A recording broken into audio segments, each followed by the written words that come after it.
What's your name? Where are you from? Oh, Mike LaRosa, Linden, Wisconsin. Grew up outside of New York City. So at any rate, this is a 98 S-10.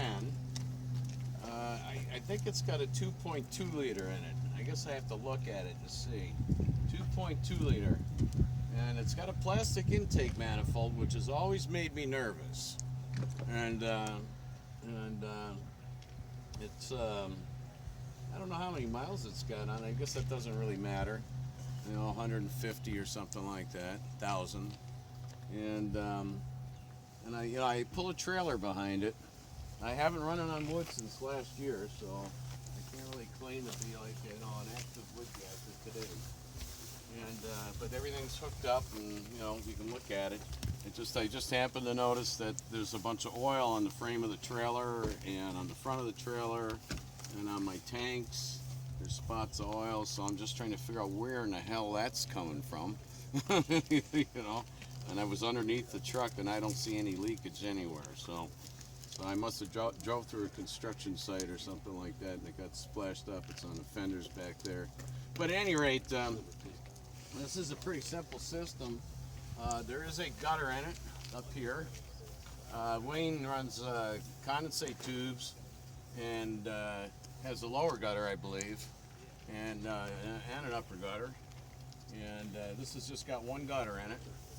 And this is the collection tank for the nasty stuff.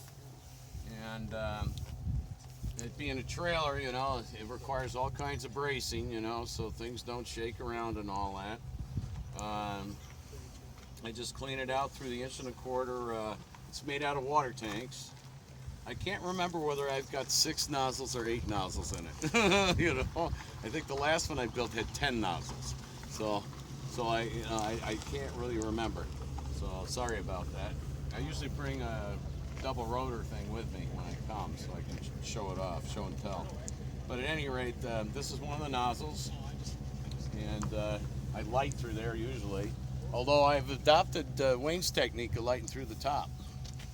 That seems to work better. So I don't always light through there anymore. I have a whole water tank in there. And let's see, how in the heck I cut it. I cut the top off another tank, and I have a tube on the inside. And so what happens is the gas goes straight down through that tube and comes up the side of the outside tank and heats the metal there. And then I have the shroud on here, and the air that goes into the nozzles comes up through the shroud. That's my heat exchanger. And so at any rate, if you look at it, you can see that I had to enlarge the outer tank, and that's why there's a piece of metal right here that runs the full length of the thing. So if I have to dismantle this thing, I can dismantle it. I just got a strap holding it together here, and I just take that off, and I can just peel it apart, if I have to. And on the top, I have a piece of copper tubing. It's 1/2 inch copper tubing, water tubing.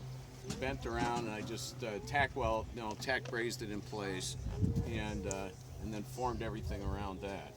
And the gas comes out up here after it's gone down through the tube and up the side, and heat's been recaptured and fed back into the nozzles, and the gas comes out here and goes to this cyclone on the other side. This cyclone is actually I found that in a garbage dump, and I didn't know what in the heck it was, but I recognized it as a cyclone, so I just grabbed it. And it turns out that this is a grain vacuum. They use it as a grain vacuum. It was missing the top. I had to make a top for it. And then I just run up from that, poof, and through the tubing to the cooler. The cooler has a fan on it in case it gets stuck in traffic in Chicago. I'll turn the fan on there. And if I'm stuck in traffic, that'll keep air going through the cooler. And then when I'm driving down the highway, that fan runs in the wind, and works like a windmill, and I have a diode down here, and it feeds juice back into the battery. I have a 12-volt battery down here. So at any rate, I clean out the cyclone with a coffee can. It's just a coffee can in the bottom, and this is just a hay filter, pretty typical. It's just full of hay. I forget which direction it runs in on this one, because I just built another one, and I just duct tape the top, and I put aluminum tape over the duct tape, so the sun doesn't hit it and break down the duct tape. Because you can see what happens to duct tape in the sun.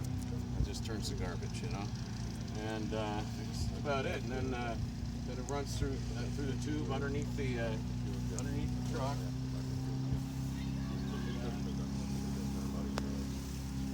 And over here, you know, it comes up from underneath the truck. Right here, comes up from underneath the truck, and it runs into my mixing valve. I still use the stock air cleaner. I just have a little throttle valve right here, and a very important thing. This is a blowout valve here. Because every once in a while you hit a railroad track, and one of the things in the back will get an air leak in it or something like that, and then there's air that'll come through with the gas, and it'll explode in the pipes. So I have this blow-off valve here. You know, it just pops off, and it's got a leather seal on it, and it just sets itself right back down. And again, once again, I say this is an OBD. It's an OBD2 truck. You know, here's the computer right here. You know, and it adjusts everything automatically. I don't have to adjust timing. I don't have to mess with anything, you know. I just start it up, and this is an important feature here. Right here, you see the nichrome wire? That's my dribble circuit. You know, like if I'm stuck in traffic with a lot of people, can you do that, or you want me to open the door? Yeah, I can see it. Yep. Okay, all right. So at any rate, I keep everything locked. But that's a piece of nichrome wire, and it's hard to get that stuff these days, because they used to use them in electric ovens and whatnot. At any rate, so I have a switch to bypass that. Right now I have the fuel pump turned on, but I can turn the fuel pump off, and I have an option to use the nichrome, Mm-hmm. and it drops the fuel pump voltage to about 4 volts or so. And I think you guys are doing about the same thing with your light switches, and it's just kind of automatic. It's like I'm sitting at a traffic light, and I got 6 people behind me, and I'm sitting there going, wham, trying to keep the thing running, and then I take off, and I just dribble a little bit of gasoline in with it, and once it starts running right again, then I just turn it off. And that's about it, I think that's pretty simple. Mm-hmm. This is one of the simplest vehicles. I wish I had my 97 Cavalier here, because that was the best running Woodgas car I ever had. And it was basically the same as, everything that's in here came out of the 97 pretty much. And I just put it in here, And I'm feeding it with 2-inch. And I always thought I needed 3-inch. I can go down the road 65, 70 miles an hour in this thing with 2-inch. So, pulling the trailer. So, How many miles you got on it on wood? I've got about, on the trailer itself, I probably have 4,000 or 5,000 on that. And this car here with the trailer, probably 2 trips Argos, and 1,000 miles around my neighborhood. So it's about 700, 1,400, maybe 3,000 miles or something with this setup. And that trailer has been to Argos behind my black truck also. Running a 4.3 liter. So it's done well. And I guess I've got a thermocouple up in here just so you guys know how I control. I keep an eye on the temperature. I got my vacuum gauge here that I can see through the rear view mirror, and then the thermocouple runs up into about here somewhere, and I usually like to see it at about 160 degrees Fahrenheit, right there. Mm-hmm. So so I'm getting a lot of heat recovery, you know, in the process, and I don't know if I've got any holes in this cooler, man. This is made out of old well pipe. You know, just take a look at that. Corroded. It's just, I had to braze a lot of holes in it before I put it on this radiator. You know? Yep. It came out of a well, you know, out of a well. So. At any rate, condensate tanks down below, the real condensate tank, and I do the same thing. You know, I pull over to the side of the road. I just go, just let her go. I don't wait for it to gurgle, and that's about it. All right. This piece of hose, I got to give Ted Carbone credit for that one, from New Jersey. He gave that to me in Kansas, and I've been using it ever since. And it's been on several gasifiers, you know, and he could never get his truck running right, and he just finally gave up, and you know, and he just gave up. Said the hell with it. Yeah. I used to keep a bilge blower right in here. You know, I left it in the system all the time, and you know, for starting it, and I went through 2 or 3 of them.